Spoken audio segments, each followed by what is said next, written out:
Hey everyone, how's it going? It's Jake here and welcome back to another Pokemon Go PvP video. And in this video we have a new cup, guys. We have the Timeless Cup coming in at you from the 1st of December to the 8th of January. Pretty interesting. We do have an extra week. I am assuming we get this extra week because probably people on break, you know, Christmas is happening. So I'm sure that that they realized this at Sylph GG and they gave us this extra week for those people who might have plans or vacation or whatever the case might be, because it is the holidays and people on the holidays, you know, usually aren't working or battling a lot because, well, that's time spent with family. So, but guys, we have a new cup. It's the Timeless Cup, and this cup was announced a few days ago on Sunday at around 4 p.m. ish. I'm just getting this video out now because I was live streaming on Sunday right after the cup was announced, and on Monday it was just a rough day for me. I stayed up for like 24 hours so that I could wake up for school on time today, which still was alright guys, let's just leave it at I have a tough time waking up for school usually. I have a tough time like hopping out of bed. I'm just not a person who wakes up early in the morning usually. I hate it. And yeah, let's just leave it at that. But anyways, here I am. It's Tuesday afternoon. Here I am coming at you guys with the new cup, with everything you need to know, guys, right here on my channel. So this is the cup, as you can see here, for the month of December through January 8th. So we have that extra week. And a lot of you guys, if you guys haven't been watching videos, may be asking, what is the Timeless Cup? Well, as you guys know, each month the Sylph Arena holds a month-long cup. This one being a month and a week. That is designed to challenge you and designed to force you to adapt. And so let's get right into the Timeless Cup rules here. So you guys know, you bring a team of 6. You can run a balanced lineup, or you could run an unbalanced lineup with a lot of pressure. So to force your opponent into playing your game.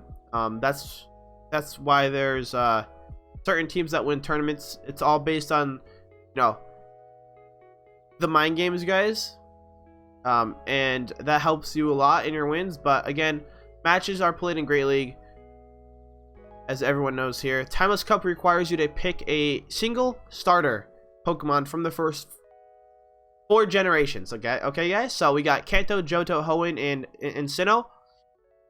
So again, you can only pick one starter from one of the 4 generations, and any Pokemon with fighting as a typing, with normal, fairy, flying, steel, or psychic, including if they are dual typing, are not allowed. So you guys could read here, like I just said, these, how many types is that? 1, 2, 3, 4, 5, 6. These typings right here, outlined, highlighted, cannot be used. And with that comes a ban to legendary and Pokemon like Mew that are mythical Pokemon are banned. Umbreon and Sableye also are banned. So interesting picks there.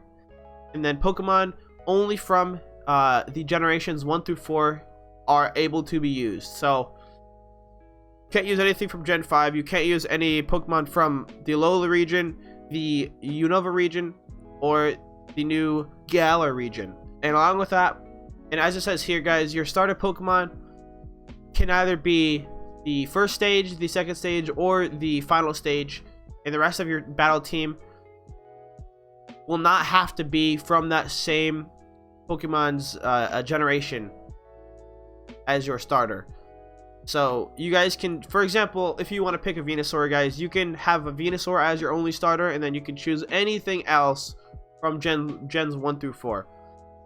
So yeah, but remember, you can only pick one starter. You cannot have, say, a Charizard and a Venusaur. You can't have a Venusaur and a Meganium. You can't have a Venusaur or a Swampert on your team of 6.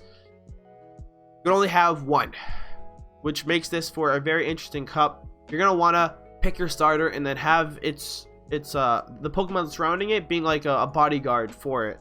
So say Venusaur, well, what beats Venusaur, guys? It's flying and fire. and also Psychic. So you're gonna want probably a water type to cover that Venusaur. And yeah, that's how you're gonna want to team build around that Pokemon. And so what follows for the official list of exactly what species are permitted in this cup can be found right here in these graphics. So yeah, here you guys have it. You have Gen 1 allowed picks. You got Gen 2 right here. You got Gen 3. You got the triple cast form boys, which I find pretty interesting for this cup. Then you have your Gen 4 picks right here. And then in text form, it's a lot to read. I'm not going to read that. And as you guys know, only one of each Pokemon species is permitted. So you can't run two, for example, let's say Frostlass. You can't run two Frostlass. And yeah, that is pretty much it for the Timeless Cup here. Now let's go take a look at the PvPoke rankings for you guys. If you guys do not know, PvPoke is a website that supports everything related to Pokemon Go PvP. There's battle, there's train, rankings, team builder, and there's ways to contribute to the amazing owner of PvPoke. And so let's go take a look at the rankings right now, and let's see what we have at the top of the list. So showing the Pokemon you can only choose one of, going to be the starters. And as you can see here, Venusaur is topping this list, which is pretty massive to me. You guys know you're gonna want to run Frenzy Plant and Sludge Bomb with that Vine Whip for the spam. But the interesting thing about this cup is if you don't have a Venusaur and you still want a grass type, but for example, if you guys were not able to participate in Venusaur's special day, so in case it doesn't have Frenzy Plant, you can always go with its pre-evolution Ivysaur, and this will still count as your starter. But if you don't have, say, a Meganium or a Venusaur, you can always run Ivysaur with pretty much the exact same coverage with Power Whip, Sludge Bomb, and or Return if you are that kind of person. And yeah, its matchups are very similar across the board for the most part. So yeah, that's one awesome thing. There's a lot of alternatives. There's a lot of ways to work around the one starter Pokemon. So for example, for me, I'm leaning towards Swampert, guys. In practice, Swampert's been really good. The only issue is it's 2 times weakness to grass. So for me, if I'm running Swampert, I will most likely try to cover it with Dragonair here, because of that dragon typing, resisting grass, electric, water, for example. And as you can see here, Aqua Tail, Dragon Breath, and Return are the optimal moveset, or is the optimal moveset, and that's the one I'm running. But for example, guys, so let's say you want to run 2 starters, right? Which you can't, but there are Pokemon that can replace those starters very good. So say you want to run Venusaur, but you prefer, I don't know, let's say you prefer a Swampert, right, guys? Well, there's alternative options that are very effective, just like Venusaur, that aren't starters. So you guys have Victory Bell, which is a Razor Leaf option. Top Razor Leaf in this cup. You have Gloom, which can fill the same role, just not with the same amount of shield pressure that Venusaur can provide you. You also have Wormadam Plant with Energy Ball. You have all these different options that can be your grass type, that can be very similar to the grass starter. But the thing is, those Pokemon aren't banned or aren't restricted to only one pick of. So those are some ways to get around the one starter pick. But just beware that they aren't as good as the starters. In terms of shield pressure, the other grass options aren't as good as Venusaur, but they do cover that same role that Venusaur does in a sense. So aside from that, let's look at these rankings, guys, and see what we have here. So we have Dragonair, which obviously is a really heavy option that's going to be on a ton of people's teams because of its great resistances and that Dragon Breath damage, just being able to rip through things. As you can see here, you'd think Lapras would be one of its top counters, but actually it's Castform, Snowy, Celio, Drapion, Swampert. and Dugong, which is very wild to me. That return really helps Dragonair a lot because of the lower cost of energy. Then we have Meganium, just trailing behind Venusaur here with Vine Whip, Frenzy Plant, Earthquake. Charizard with Fire Spin, Blast Burn, and Dragon Claw. Great shield bait potential there. Swampert, which is my personal favorite at the moment. Obviously with the Mud Shot, Hydro Cannon, and Earthquake.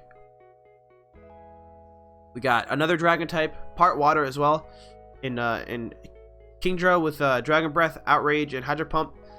But in my opinion, Dragonair will be the top dog because of the shield pressure that it has, whereas Kingdra really has to try to run its way through Pokemon with only using Dragon Breath, because it's going to cost a lot of energy to get to that Outrage. We have Lapras, which is going to be on everyone's team, guys. Everyone's going to have it. It shows Water Gun here is the top percentage, but overall I think Ice Shard has the better coverage potential, being able to cover Dragonair, Venusaur, Shelgon, all these other grass types.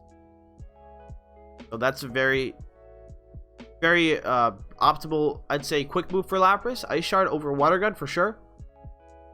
And then I would say Surf and Skull Bash are the way to go in this cup, because if you're running Ice Shard, you're already doing that ice damage you want, so you don't really need Ice Beam.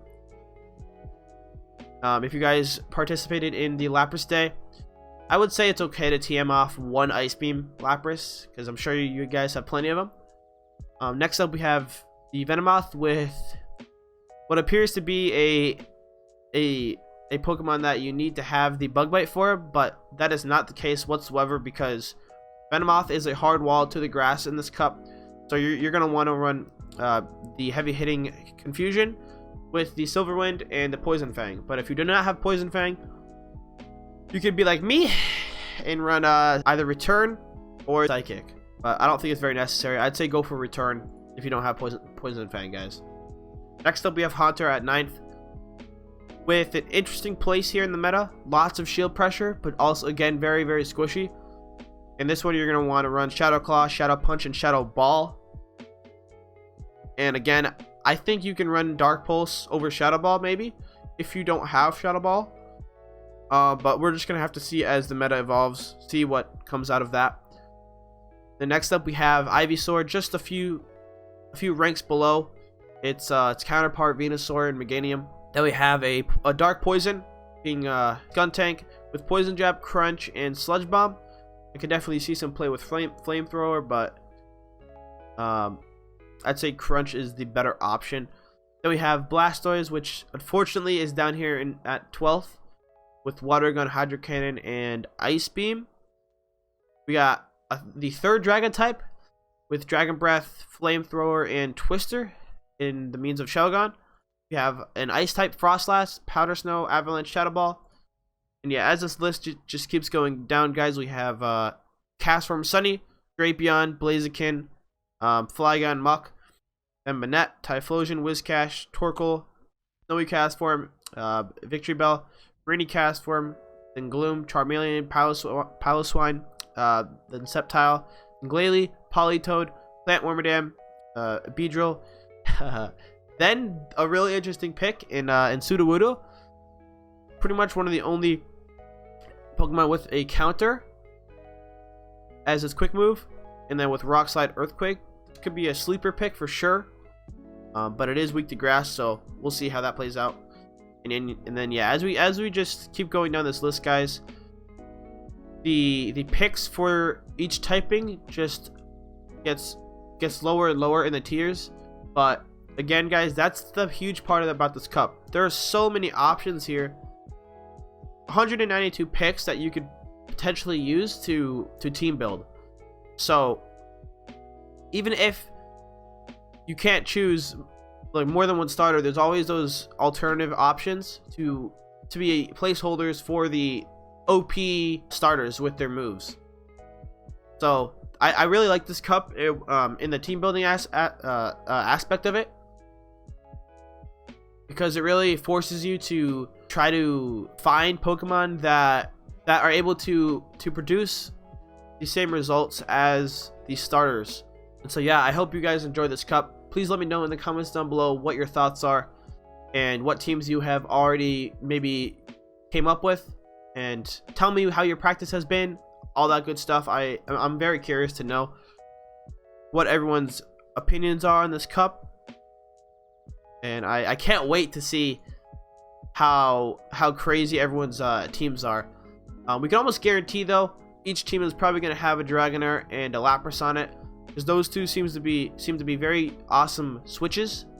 If you are a player who plays it like the safe route, Dragonair and Lapras are very, very good swaps. You know, Dragonair, even though it's weak to ice, can really pressure those ice types with return.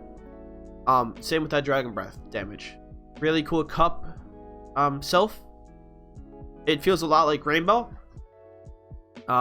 Being it has, like, you know, Venusaur, has, you know, Quagsire, Whiscash, Swampert. Plenty of options for you guys. If you don't want to pick Swampert, you have Whiscash as an alternative. You have Quagsire, you have a lot of other picks, Flygon. Yeah, that's just what this cup entails, guys. So I can't wait to see the strategies that are built around this cup, and same goes with teams. Can't wait to see what teams you guys choose. And yeah, there's lots of ways to provide coverage over your starter types in this cup. And yeah, again, I just cannot wait to see what everyone has in store for us come, you know, like the first tournament of December. So yeah, that's it, guys, for this video. I hope you enjoyed this announcement, this first look at the new Timeless Cup. Hope you guys are prepared, and for any of those who are still doing their Ferocious Cup tournaments, I wish you the best of luck in yours, and I hope you guys are able to finish this month off strong leading into the Timeless Cup. Appreciate you all for watching up until now, and if you are still watching, please don't forget to smash that subscribe if you are new. Hit the like button on the video, guys. It always helps. And yeah, if you guys want to know where you can find me or follow me on social media platforms, there will always be right down below in the description for you guys to go check out. I appreciate the follows on there, or any of the support you guys want to show. All of it is very appreciated.